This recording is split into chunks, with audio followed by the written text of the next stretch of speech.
வணக்கம். PC exam 2025 result வந்து வெளிவந்துருச்சு. So இந்த எக்ஸாமுக்கு அடுத்து வந்து பார்த்தீங்கன்னா ஃபிசிக்கலுக்கு கூப்பிட்ருக்காங்க. ஓகேவா? ஸோ என்ன கட் ஆஃப் வந்திருக்கு, கட் ஆஃப் வந்து என்ன வந்திருக்கு அப்படிங்கிறத நம்ம அனலைஸ் பண்ண போகிறோம். ஸோ அதே போல் வந்து பார்த்தீங்கன்னா ரிசல்ட் வந்தவங்க அவங்க என்ன பண்ணணும், ரிசல்ட் வராதவங்க என்ன பண்ணணும் அப்படிங்கிறத அந்த வீடியோவில் பார்க்க போகிறோம். ஸோ நண்பர்கள் வீடியோ ஃபுல்லாக பாருங்கள், நிச்சயமாக உங்களுக்கு யூஸ்ஃபுல்லாக இருக்கும். ஓகேவா? ஓகே, வீடியோக்குள்ளே போகலாம் வாங்க.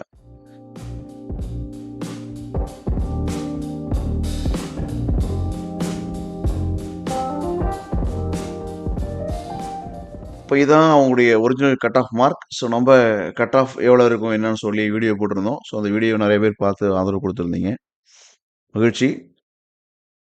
ஓகேவா? அப்போது இந்த ரிசல்ட் என்ன பண்ணியிருக்காங்க அப்படின்னா, ஃபஸ்ட்டு 18,689 பேரை வந்து அடுத்து ஃபிசிக்கலுக்கு கூப்பிட்ருக்காங்க.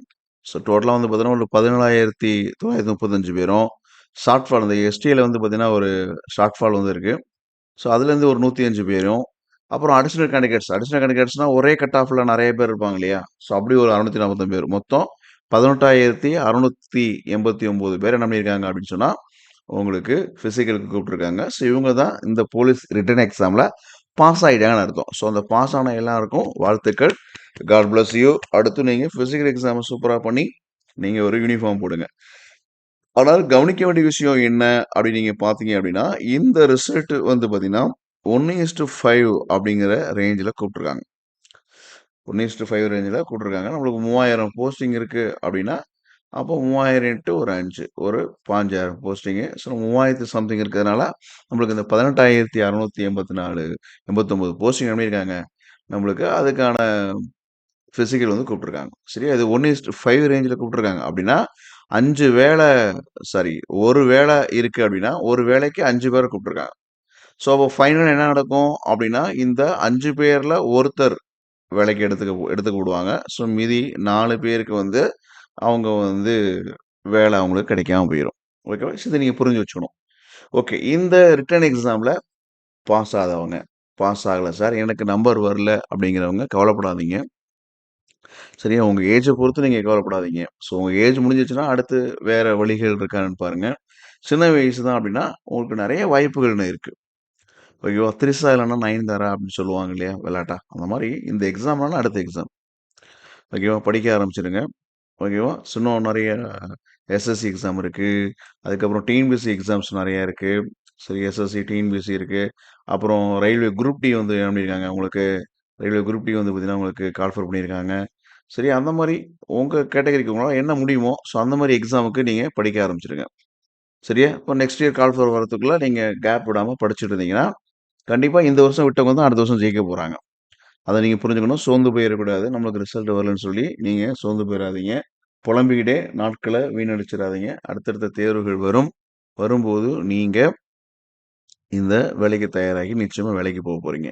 சரி, ஏன் நீங்க கவர்மெண்ட் வேலைக்கு போணும்? இப்போ கவர்மெண்ட் வேலைக்கு போனா எவ்வளோ சம்பளம் அப்படிங்கிறது நான் வந்து ஒரு வீடியோவா வந்து உங்களுக்கு போட்டிருக்கிறேன். ஸோ அந்த வீடியோடைய டிஸ்கிரிப்ஷன் வந்து உங்களுக்கு குடுக்குறேன். அந்த வீடியோ போய் பாருங்க. அது குரூப் 4க்கு நான் கால்குலேட் பண்ணி சொல்லியிருப்பேன். குரூப் 4க்கு மட்டும் இல்ல. அது வந்து எல்லா கவர்மெண்ட் வேலைக்கும் பொருந்தும். சரியா? எல்லா கவர்மெண்ட் வேலைக்கும் பொருந்தும். சரியா? அந்த வீடியோ மறக்காம போய் பாருங்க. அப்பதான் கவர்மெண்ட் வேலைக்கு ஏன் படிக்கணும்? இப்ப நீங்க எ எ எடுத்துக்காட்டுக்கு சொல்லணும்னா, இப்ப டிஎன்பிஎஸ்சி படிக்கிறோம்னா, டிஎன்பிஎஸ்சின்னா அந்த நான் சொல்லக்கூடிய கருத்துக்கள எடுத்துக்கங்க. போலீஸ்னா போலீஸ்ன்னு எடுத்துக்கங்க. எஸ்ஐன்னா எஸ்ஐன்னு எடுத்துக்கங்க. ரயில்வேனா ரயில்வே எடுத்துக்கங்க. ஸோ கவர்மெண்ட் வேலைக்கு போறதுனால எவ்வளோ உங்களுக்கு இன்கம் கிடைக்க போகுது? எவ்வளோ உங்க வாழ்க்கையில மொத்தமா பணிக்காலத்துல சம்பாரிக்க போறீங்க? அப்படிங்கிறத நான் வீடியோல சொல்லியிருக்கிறேன். சரியா? இன்னும் நீங்க எஸ்ஐ ஆனீங்க, இல்ல சென்ட்ரல் கவர்மெண்ட் எக்ஸாம் போனீங்கன்னா, இன்னும் நான் வீடியோல சொன்னதோட அதிகப்படியான அமௌண்ட் தான் நீங்க சம்பாரிக்க போறீங்க. ஸோ அந்த வீடியோ பாருங்க. நிச்சயமா உங்கள அது உற்சாகப்படுத்தும். உங்களுக்கு நம்பிக்கை குடுக்கும். நீங்க தொடர்ந்து எக்ஸாமுக்கு ப்ரிப்பேர் ஆவுங்க. ஓகேவா? சரி. அடுத்து நம்ம இந்த கட் ஆஃப் வந்து எப்படி வந்திருக்குன்னு பார்ப்போம். சரி, கட் ஆஃப் நம்ம பத்தின வீடியோஸ் போட்டிருந்தோம். ஸோ அந்த வீடியோஸ் எல்லாம் பார்த்துருப்பீங்க. ஸோ வீடியோஸ்ல என்ன சொல்லியிருந்தேன் அப்படிங்கிறது எனக்கு ஞாபகம் இருக்கு லேசா. என்னன்னா, இந்த ஆண்டு எக்ஸாம் பிசி கொஸ்டின் வந்து பார்த்தீங்கன்னா, ஒரு 8லேருந்து ஒரு 10 கொஸ்டின் வந்து பார்த்தீங்கன்னா, கொஞ்சம் டஃப்பா கேட்டிருந்தாங்க அப்படி சொன்னேன். ஸோ அப்போ போன லாஸ்ட் டைம் 2023 வந்து பார்த்தீங்கன்னா, ஒரு கேள்வி கூட டஃப் இல்ல. ஸோ அப்படிங்கிறப்போ அந்த கொஸ்டின் வந்து 70க்கு 70க்கு போடலாம். அந்த அளவுக்கு கொஸ்டினு. பட் ஆனா இந்த வருஷம் எக்ஸாம் வந்து பார்த்தீங்கன்னா, உங்களுக்கு அப்படின்னா 70 கொஸ்டினுக்கு அதிகபட்சம் வந்து பார்த்தீங்கன்னா ஒரு 60 போடலாம்பா அப்படின்னு சொல்லி ஆவரேஜா 60 போடலாம்னு சொல்லியிருந்தேன். ரைட்டா? அப்போ 61 அந்த ரேஞ்சில இருக்கும். ஸோ அதுலேருந்து ஒரு 5 கொஸ்டின் வந்து உங்களுக்கு குறையும் அப்படின்னு சொல்லியிருந்தேன். ஸோ நம்ம வீடியோ பார்க்காதவங்க மறுபடியும் வேணா அந்த வீடியோ எடுத்து பாருங்க. ஸோ அதே தான் நடந்திருக்கு பாருங்க. ஸோ கட் ஆஃப் வந்து பார்த்தீங்கன்னு சொன்னா, உங்களுக்கு ஜிடி ஜெனரலுக்கான கட் ஆஃப் வந்து பார்க்கும்போது, பாருங்க கட் ஆஃப் வந்து 61. சரி 61 ஆரம்பிக்குது. இப்ப 61லேருந்து 15 கழிங்க. ஸோ 15 கழிச்சோம்னா நம்மளுக்கு என்ன ஆகும்? கிட்டத்தட்ட வந்து பார்த்தீங்கன்னா, நம்மளுக்கு 46 சரியா 46. இப்ப 46ன்னா இங்க பாருங்க. இங்க பாருங்களேன். அ பிசி பாருங்க. பிசி உமன் அது பிஎஸ்சிஎம் இருந்தா 47. கிட்டத்தட்ட ஒரு 5 கொஸ்டின் அந்த டீவியேஷன் வந்து பார்த்தீங்கன்னா இருக்கு. இந்த ரேஞ்சில இருக்கவங்களுக்கு நம்மளுக்கு பிசிக்கல் கூப்பிடுவாங்க. ஒரு 45 பிளஸ் இருந்தா உங்கள பிசிக்கல் கூப்பிடுவாங்க அப்படின்னு சொல்லி நம்ம சொல்லியிருந்தோம். ரைட்டா? ஸோ அந்த கேட்டகரி வைஸ் வந்து அது மாறுபடும். இது உச்சபட்சம் எவ்வளவு, குறைந்தபட்சம் எவ்வளவுன்னு சொல்லியிருந்தோம். ஸோ அதேபோல வந்து பார்த்தீங்கன்னா, இப்போ ஒரு வேளை நீங்க பிஎஸ்சிஎம் வச்சிருக்க ஒரு வுமனா இருந்தா உங்களுக்கு 47 வந்து பார்த்தீங்கன்னா, 47க்கு மேல கிடைச்சிருக்கு. ஓகேவா? கூப்பிட்டுருக்காங்க. எஸ்சிஏங்கிறப்ப 46 எஸ்சிஏங்கிறப்ப 46க்குனா கூப்பிட்டுருக்காங்க.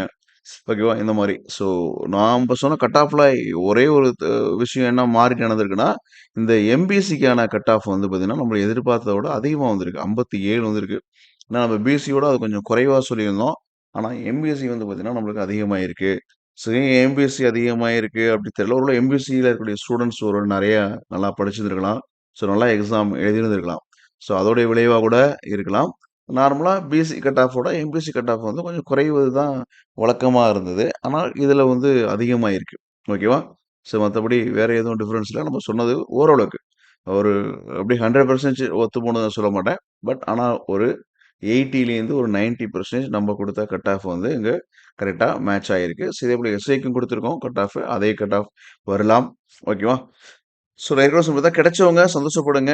ஓகே. ரொம்ப சந்தோஷப்படாம நீங்க உடனே அடுத்து பிசிக்கல் வந்து பிசிக்கல் பண்ணணும். பிசிக்கல் நல்லா பண்ணா தான் இப்ப பாருங்க இப்ப 55 இருக்க ஒருத்தர் ஒரு பிசி அ ஒரு பையன வந்து அவங்க பிசிக்கல் கூப்ட்டுருக்காங்க. ஸோ 55 எடுத்திருக்க நீங்க என்ன பண்ணியாகணும் அப்டின்னா, பிசிக்கலுக்கு 25 மார்க் இருக்கா? அப்ப 25 மார்க்கு அந்த 25க்கு 25 நீங்க என்ன பண்ணணும் எடுக்கிறதுக்கு நீங்க பார்க்கணும். ஸோ அப்பதான் 20 எடுத்தா தான் உங்களுக்கு ஸ்கோர் வந்து நல்ல ஸ்கோர் வரும்.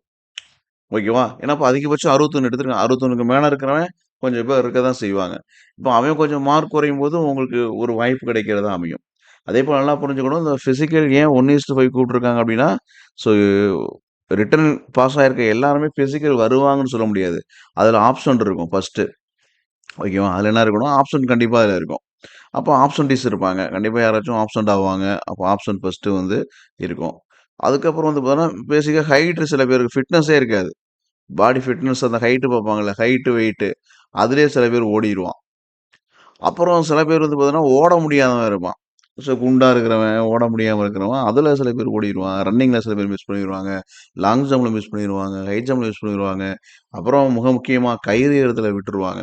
சரியா? ஸோ இந்த மாரி அ ப்ராப்ளம்லாம் இருக்கிறதுனால, சில பேர் சர்டிஃபிகேட் வெரிஃபிகேஷன் சர்டிஃபிகேட்ல வந்து பார்த்தீங்கன்னா, அவங்களுக்கு வந்து ஏதாச்சும் தவறுகள் வந்து என்ன பண்ணலாம்? இருக்கலாம். அதேபோல சர்டிஃபிகேட் வெரிஃபிகேஷன் வந்து நீங்க அப்ளை பண்றப்ப என்ன சர்டிஃபிகேட் குடுத்தீங்களோ, அந்த சர்டிஃபிகேட் மட்டும் குடுத்தா போதும். புதுசா எதுவும் சர்டிஃபிகேட் குடுத்தா, அத அவங்க வாங்கிக்க மாட்டாங்க. எடுத்துக்க மாட்டாங்கன்னு சொல்லியிருக்காங்க. ஸோ அது ரொம்ப கவனம்.